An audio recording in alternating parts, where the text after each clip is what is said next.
What is a consortium bank?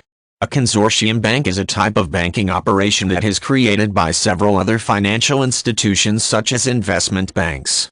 The purpose for this type of banking activity is to create a financial entity that can be used as the vehicle for funding a specific project or to serve as the means of managing the financial details of a specific type of business deal. Typically, once the reason for the creation of the consortium bank is completed, the bank will cease to exist. There are several benefits to the formation of a consortium bank. This approach allows smaller banks to commit a limited amount of resources to a specific project that is anticipated to generate significant returns. Since the banks will usually hold equal interest in the venture, all of them share the risk and ultimately allocate the returns based on how much interest is held in the consortium bank. Doing so allows the smaller banks to work together and provide financing on projects that would be beyond the scope of any one of those banks alone.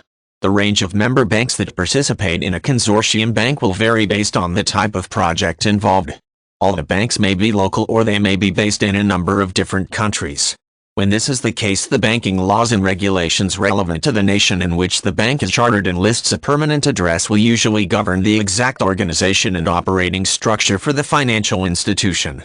This means that the charter for the bank as well as reporting and record-keeping must be in compliance with not only the general standards embraced by all the member banks but also the governmental regulations that apply in the country of origin.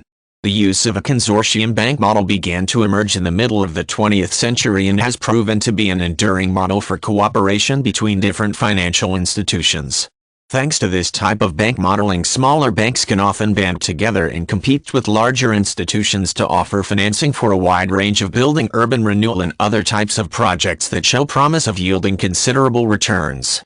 While a consortium bank is usually dissolved once the specific project has come to an end, it is not unusual for those member banks to form a new consortium when and as future projects arise based on the success they achieved with previous projects.